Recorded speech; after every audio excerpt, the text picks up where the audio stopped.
Hi guys, Spartan765, and today I'm doing an ammunition review, just to go over some different types of handgun ammunition that you'll come across and some good options for carry. If you open carry or conceal carry, some good self-defense rounds, and some not so good self-defense rounds that are more intended for just target practice or just plinking. There's a few different calibers set up here that are common to most carry guns, or most guns you'll come in contact with. The kind of three big calibers. You got the big revolver, main revolver caliber, and two very common handgun calibers, as well as a smaller handgun caliber and a very common surplus handgun caliber. First off, we're going to start off with 45 ACP. Here I have four different types of 45 ACP rounds, aligned from least effective to most effective in a defense situation.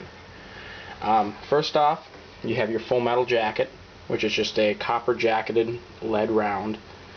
This is not what I would recommend for carry, because this round here, it has, even though being a 45, it has a lot of knockdown power, still you have the potential to possibly fully penetrate the bad guy that you are shooting in a defense situation.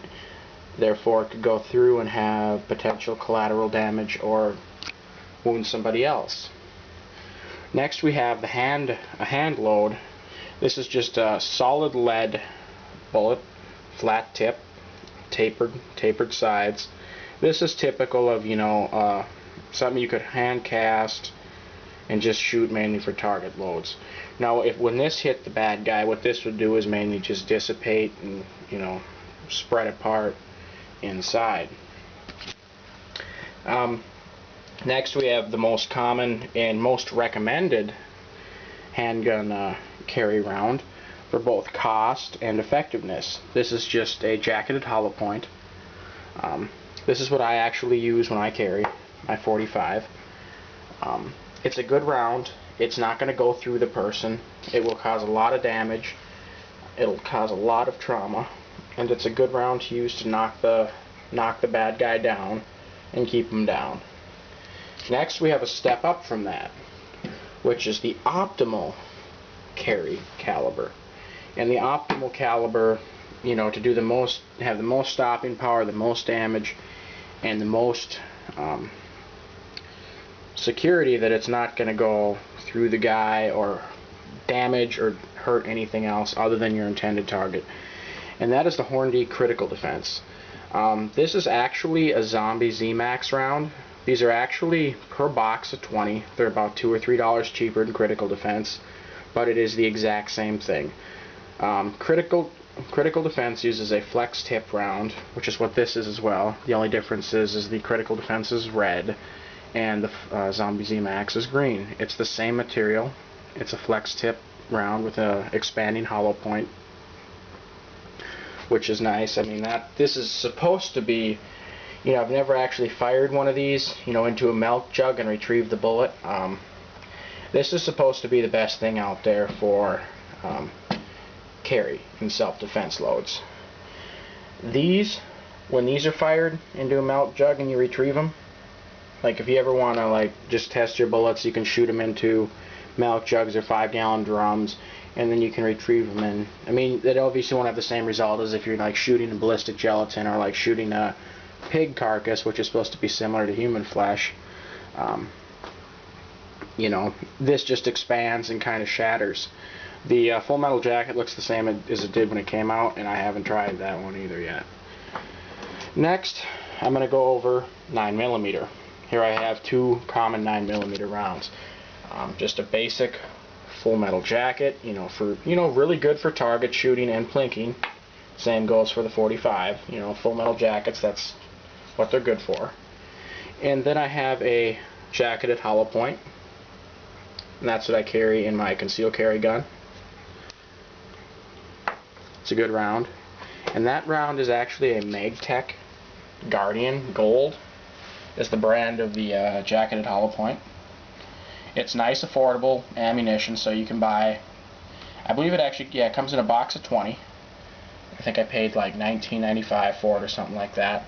Good round, has good reviews on it on the internet, and shoots really accurate too. I shot a box of it at the range the other day, and it is really good in my LC9. Next, we're going to go over the 38 Special and 357 Magnum.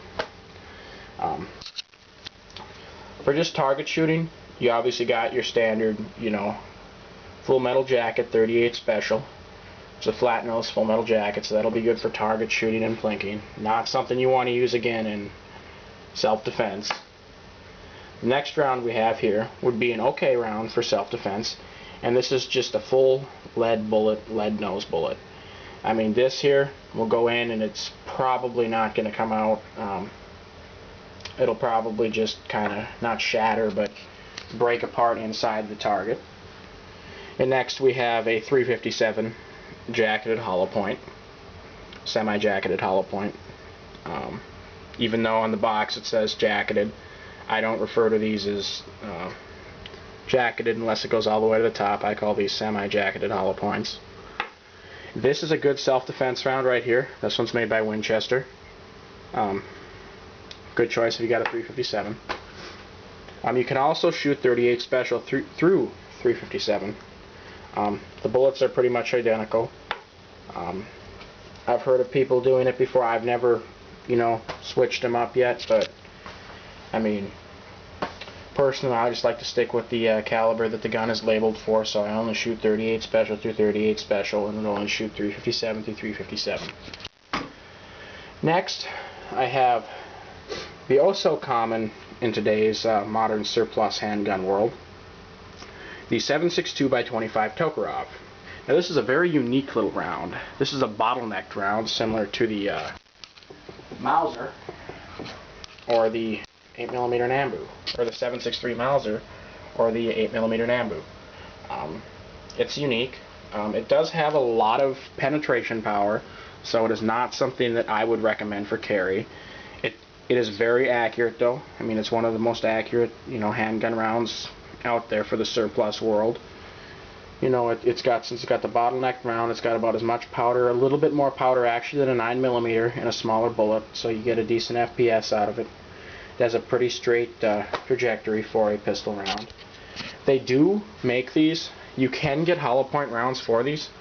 If you want to use like a Tokarev or a CZ52 or an Yugo M57 or something for a carry gun, but they're really hard to find and they're not cheap for hollow points in 7.62/25, which is kind of unfortunate because I like the round personally myself.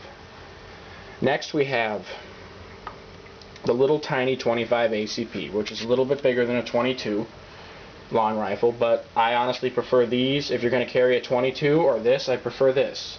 And it's not just because the bullet is a couple thousandths of an inch bigger, it's because it's centerfire, and with centerfire you have more reliability. You have your standard full metal jacket round, which is good for plinking. And if you're going to carry a 25 ACP, like for an example, like a small Derringer here or a little pocket pistol, both of those are chambered for 25. I would highly recommend that you get expanding tip rounds. And now what these are is these have a little ball in the front of them, and you can get them in different types. This is a steel ball in the front, and what that'll do is when it hits the target, it will depress the ball down in to the round and make the round literally just kind of almost explode and shard off in different directions. So that's a decent option right there for conceal carry, or well, you're not really going to open carry at 25. I mean, that'd be kind of ridiculous, but that's if you have to use a 25, if you really don't want much of a recoil, you want a really small gun, go with expanding tip. That's my personal opinions on the rounds for defense and what a few different styles of rounds are for. You get your clear target rounds, plinking rounds, self-defense rounds, and then a hand cast round, hand load. Well, if you guys got any comments or questions on the video, feel free to send me a message and I will help you out the best I can. Spartan 765 out.